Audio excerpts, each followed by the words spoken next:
All right, Sean, we just went over your quiz, so I'll have that when you get back tomorrow to give to you. The grade is already in progress book. All right, folks, so for today, we're going to start to talk about how to combine functions, okay? How to add them, subtract them, multiply, and divide them. Then we're also going to talk about how to evaluate functions at certain values. And I'm not quite sure if we'll get to it today, but we're also going to do the composition of functions.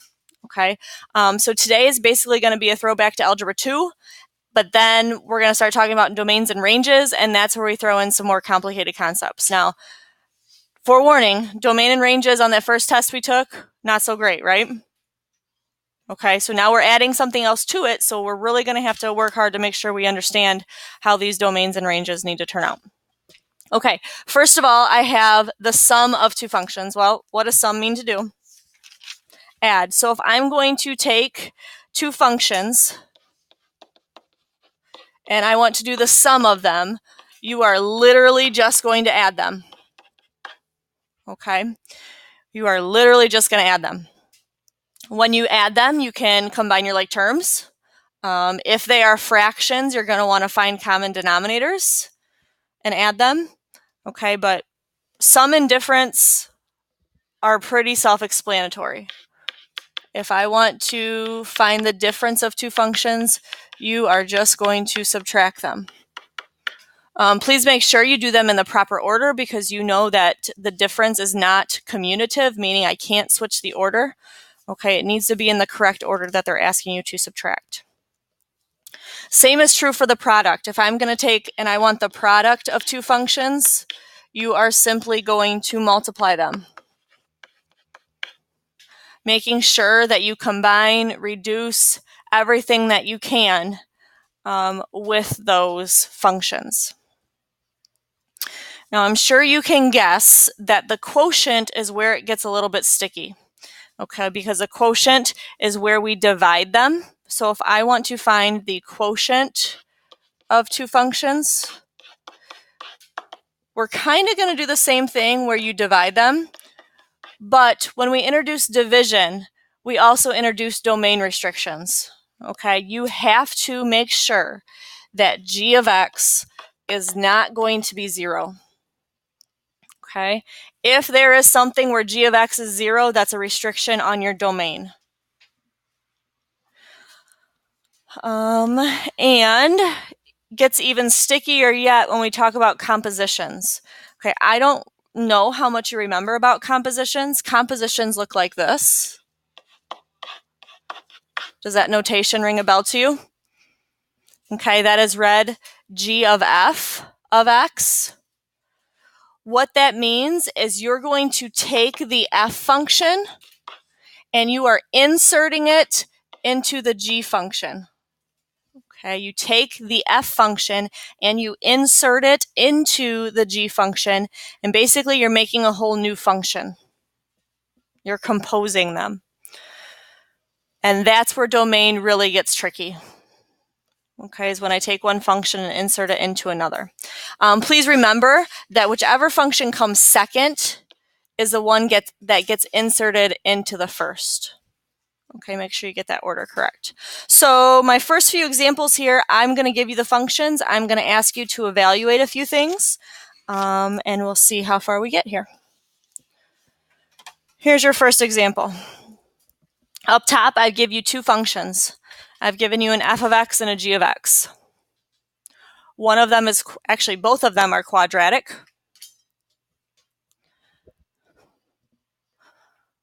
Both f and g are quadratic. They're both face down, if you were to look at this on a graph. And you can see in part A, I'm asking you to find the sum of those functions and then evaluate it at -1. Okay, so that says f plus g of -1. Now there's two ways we can go about this, folks, and I'm pretty sure I know what your answer is going to be to this, but I'm going to ask it anyways.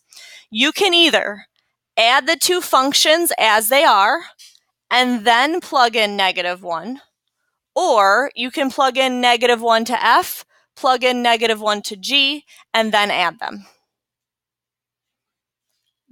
Plug it in first and then add them together. That's what most students like to do, okay? So Again, if you wanted to, you could take those and add them, then plug in -1, but most prefer to do f of -1, g of -1, and then whatever I get from those, we will add them. Okay, so what do you get for f of -1? If you put a -1 in there,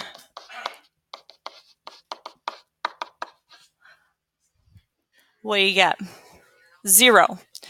What do you get if you put a -1 into the g function? 0 again, and you add them and you get a final answer of 0.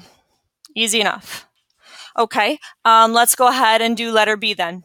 Same idea. If you wanted to, you could subtract them right off the bat and then plug in 2, but I find it more preferential here to do them separately.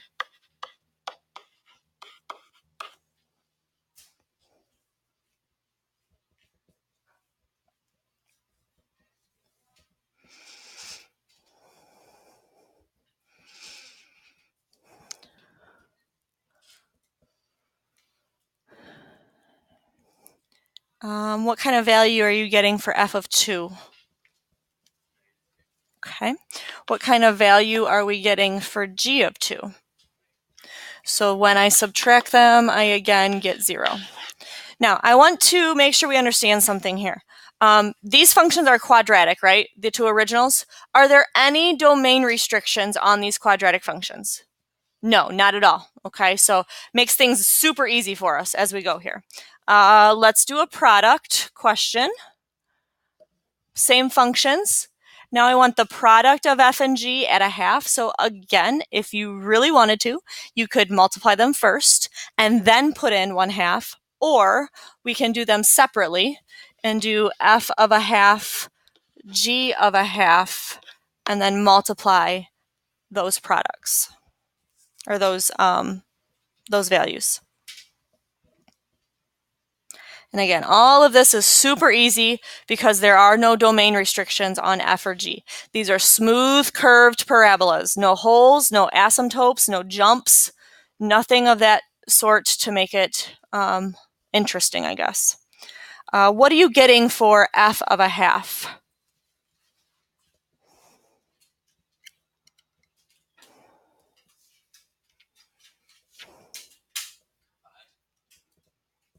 Plain old 5?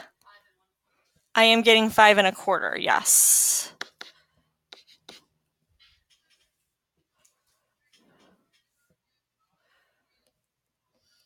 And then how about for g of 1/2?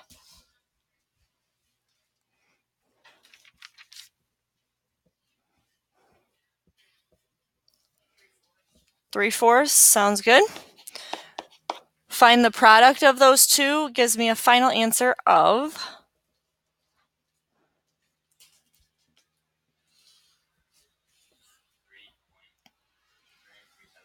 say it again. 3.9375. How do you guys feel about that? Just fine? If you want the fraction answer, you could, of course, turn that into a fraction. Makes no difference to me. Okay, so I told you it gets a little bit more interesting when we start doing quotients because the denominator could be 0. In this situation, the denominator is g, right up there.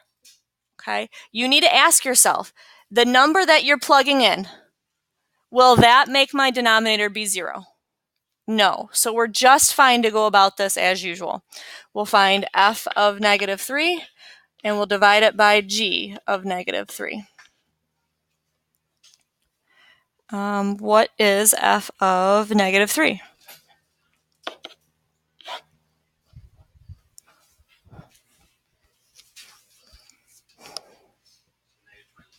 Sounds good. And then how about g of -3?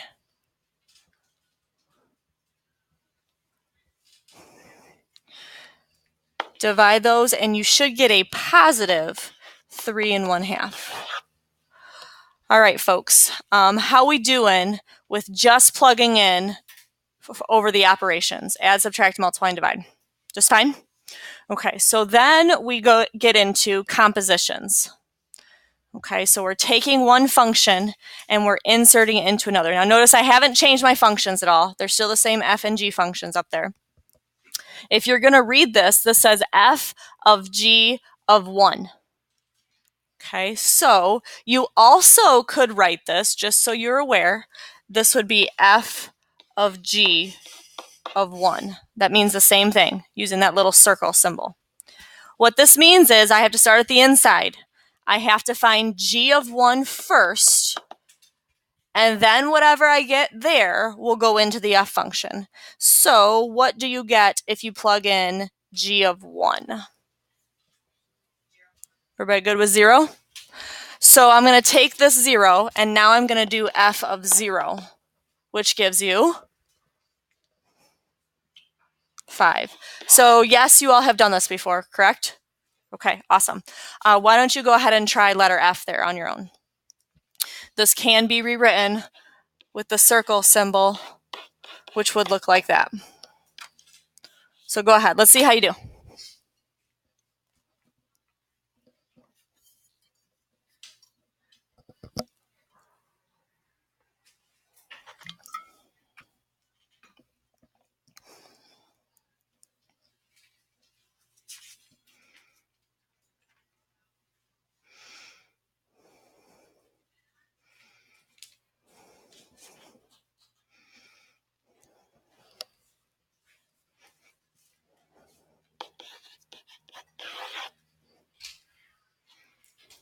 Yes, no?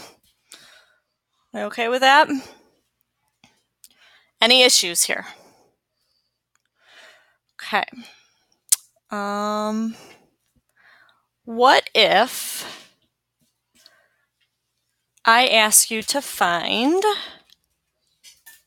this? Now this is kind of like a, what's it called in English when they mention something that's going to happen later? What's that called? Foreshadowing, yes, thank you. This is a little bit of foreshadowing for when we get into derivatives. Okay, you will be asked to do this when we get into derivatives, but we can do it right here, even though you don't really know why, I guess, we're doing this. So if I want to find f of x minus f of 2, first of all, what is f of x, folks? The equation up there, right? So f of x is negative 3x squared plus 2x plus 5. And I want to subtract f of 2. Well, what do you get when you plug 2 into that equation, or into that function?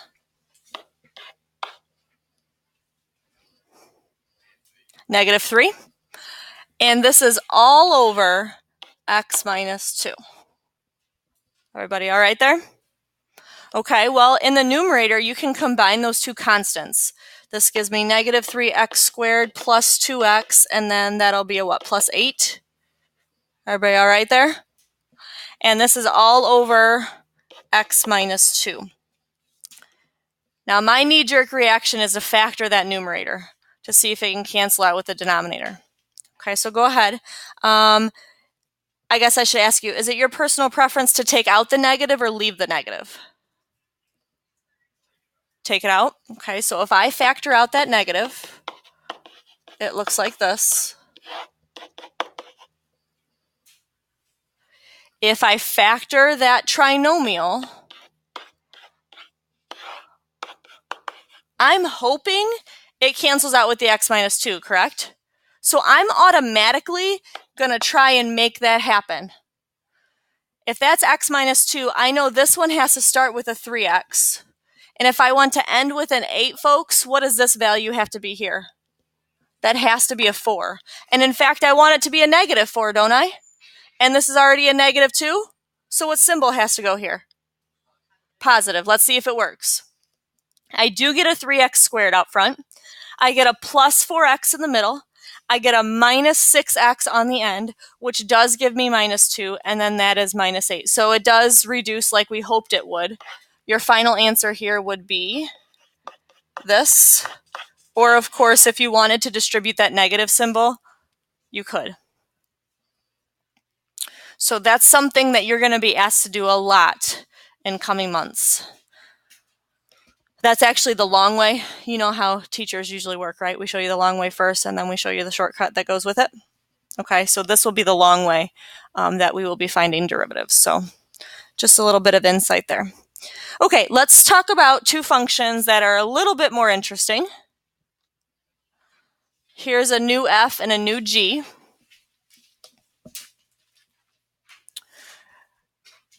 You will notice as you're writing here, that first function is going to cause us an issue.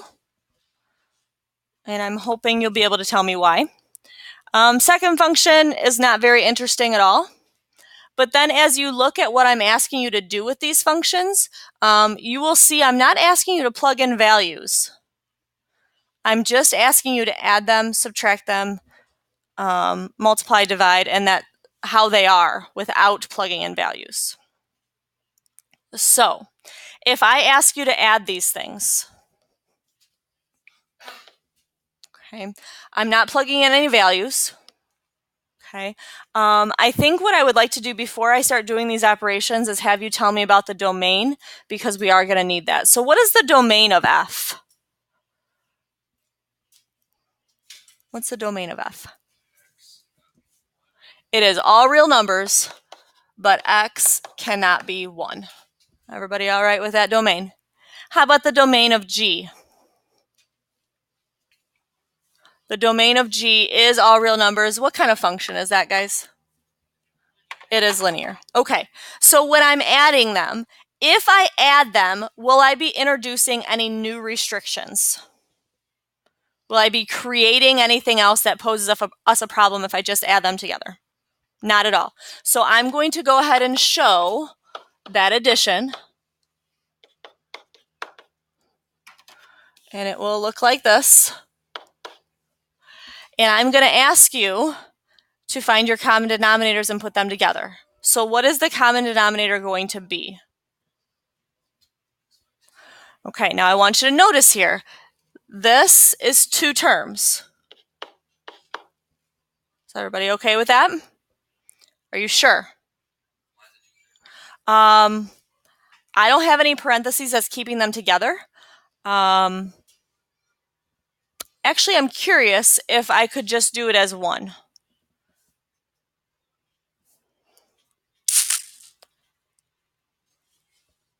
Let's try it.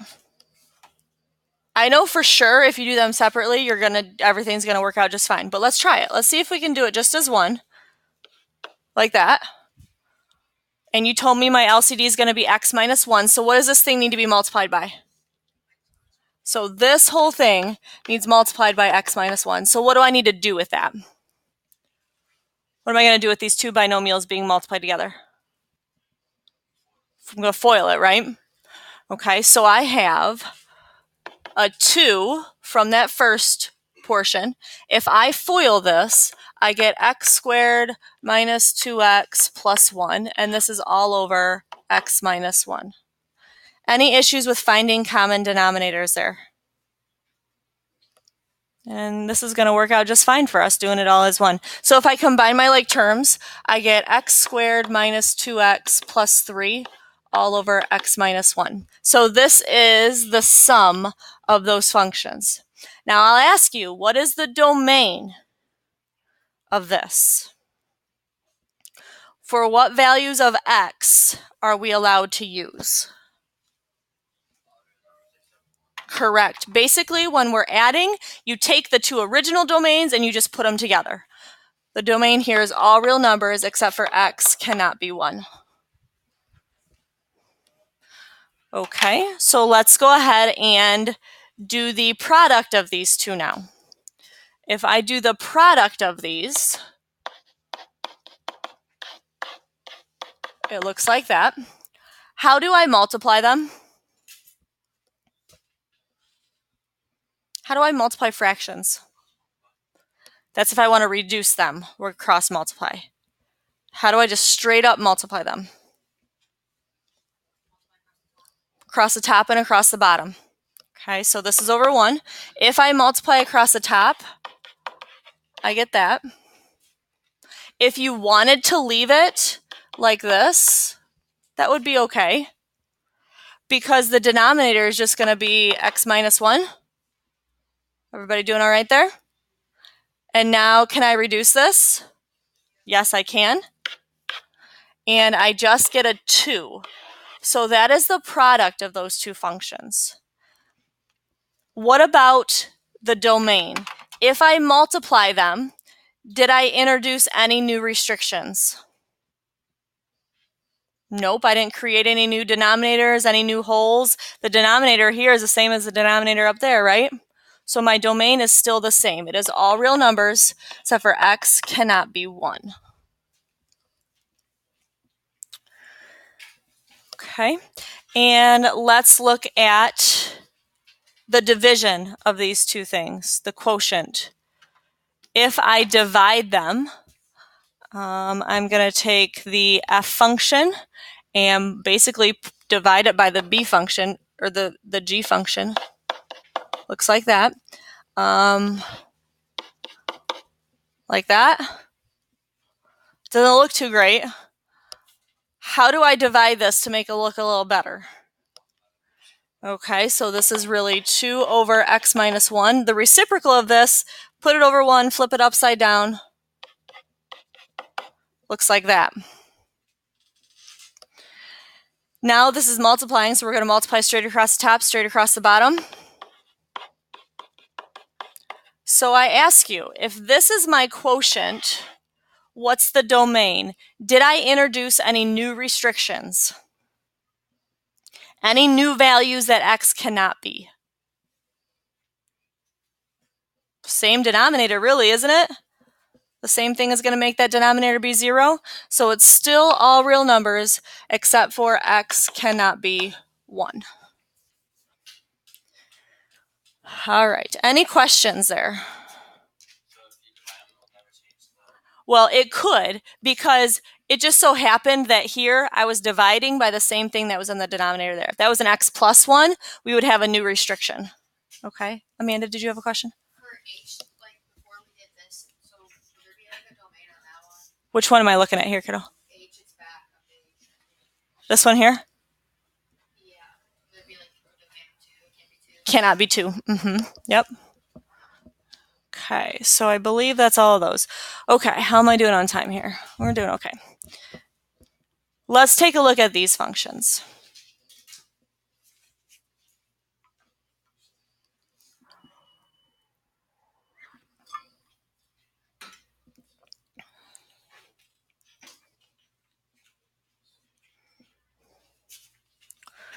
We're just kind of getting the tip of the iceberg with domains here today. We'll dive more into those domains tomorrow.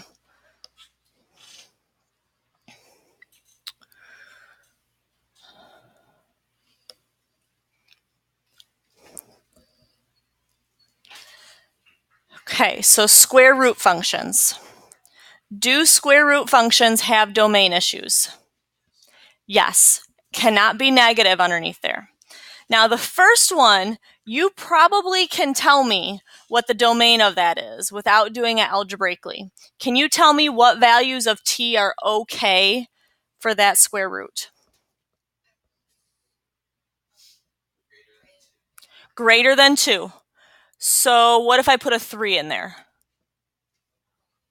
Am I allowed to put a 3 in there? From -2 to 2 is okay. If I'm somewhere in between there, that square root is going to stay positive. Does that make sense to everybody? Okay. Now that one over there, it's probably not so easy to see. Agreed? So what do you think you should do to determine that domain? Factor it. So I'm going to do a little side piece over here, and I'm going to end up erasing it, but we'll just go from there. If I factor this, what does it factor into? I know it's got to end with a t and a t, right? To make that t squared. It has to be a 2 and a 1 to make that 2 out front. And my symbols have to be different if I'm going to make a negative t. Plus here, then minus like that. Is everybody okay with this? Yes, no? Okay, so what are my zeros? So if I put these on a number line, I'm going to test to see where everything is okay. Well, let's put a 0 in there. Is 0 okay? Yes, 0 is just fine. Can I put a -5 in there? Now, when I say in there, you can either plug it into the original trinomial or you can plug it into the factored version. Can I put a -5 in here and still have it be positive? No. Okay, you're a little bit skeptical, but is everybody okay with no? It's like you don't want to say no, it's just no. Yeah, we're good here. How about a 7? Can I put a 7 in there? That's not going to go so good there, will it? That'll be a positive times a negative, which will be a negative, so that's a no. So what is my domain for F? I'm sorry, for G. From -2 to 1. Okay, so there's my domain. So let's add them. Now, if I look at adding these, can I, in fact, combine them? Am I allowed to combine those two radicals? No. If you want to add or subtract them, they have to be the same, which they are not. Now, did I introduce any new restrictions on this? I did not, right? So both of those things have to be true in order for me to be able to plug in this t. So if I look at those two restrictions, what would you tell me would be my overall restriction if I combine them both together? From -2 to 2 would cover everything. Is that all right with everybody? Do you see how this domain right here is totally included in that domain right there? Okay, so that's what we'll use for our final domain. You can't put it, you can't combine it at all. That's it. Unless I give you a value to plug in, can't really do much. Let's multiply them. If I am going to multiply radicals, are you allowed to multiply them? What do you think? Yes, you're allowed to multiply them.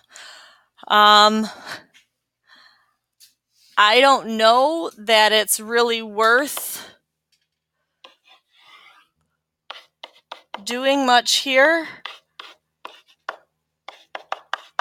It would basically just look like that. Is that okay for everybody? Yeah, if you think about factoring here,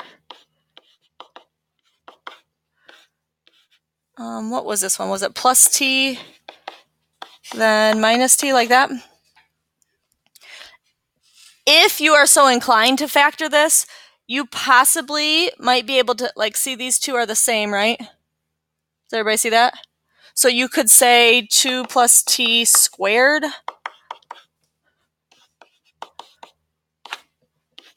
Like that. I don't know that that's any simpler than that, to be honest with you. Either answer is acceptable for me. Do I create any new restrictions with this? I don't. Okay, so what would you tell me my domain would be? From -2 to 2.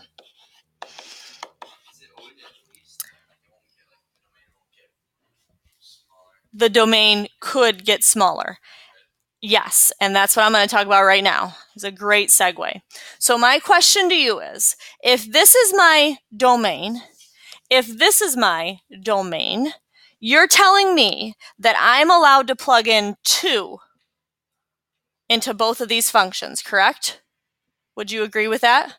So my question to you is, can I actually plug 2 into both of those functions? No, I can't. I am not allowed to plug 2 into this g function over here, am I? No. So look at your domain. As is, there's a problem. Agreed? Yes? Because all of this fits in here, correct? Does all of this fit in there? No, it doesn't. So what do you think I need to change about my domains here to make them actually work? It should only be -2 to 1. Okay, and I kind of held off here because I want you to realize that if anything, your domain should do what? They should shrink. Your domains will never get bigger. It doesn't make any sense. If anything, I'm going to introduce more restrictions, right? And if I restrict it more, it gets smaller and smaller and smaller. Okay, so it was kind of creepy that you were reading my mind there, but that's what we should be looking at. Is that all right for everybody? Yeah? Okay, I think I have one more. I do have one more, and it's not too bad. Hopefully we'll be able to breeze through it here. This is f divided by g. So if I divide these two, my f function is in the numerator. My g function is in the denominator. Can I divide those? Am I allowed to divide them? I can if they're the same. Can I reduce this with this? Not really, not as it is, right? Another way you can rewrite this, if you want, is to write it like this. Remember the square root of the top, square root of the bottom? What's that? We're going to get there in a second. Stop reading my mind. So it looks like that. Okay. When we factored this, we had this was 2 minus t, 2 plus t. Is that okay for everybody? And then this down here was 2 plus t and 1 minus t. Is that okay for everybody down there? If that's the case, what reduces out? So really, I am left with this big square root of 2 minus t over 1 minus t. How is everybody with that? Is that okay? That is my quotient. Now we need to talk about restrictions. So these are the same functions we used in these up here, right? So as of right now, my domain is that. Agreed? What is the only thing that changes with this function on the domain? I already took care of the not being negative up in the original ones, right? The denominator cannot be 0. And for what value is the denominator 0? 1. So what do I need to change about that? This needs to be a parenthesis on that 1. What do you think? Are we okay there? Now, the question is, do I have to get this radical out of the denominator? I mean, technically the answer is yes, but I'm not going to make you go through that. It's not going to serve our purposes. I'm more interested in your domains than can you multiply top and bottom by a radical to get rid of it. Is that all right for everybody? Questions on this? Okay, so I will tell you in this homework, you're going to have to add and subtract some fractions. I will tell you, don't bog yourself down with getting common denominators. If it's something, a nice, easy polynomial to get a common denominator, go for it. If it's some crazy radical, just leave it. Okay, did everybody hear me there? Okay. So that is your homework then. Back to like the number one just did. Yep. Like for the domain, but like you know how to negative or radical. You can't. And that's what we did in these first green ones up here. We took care of that. Okay. All right. We will see you tomorrow.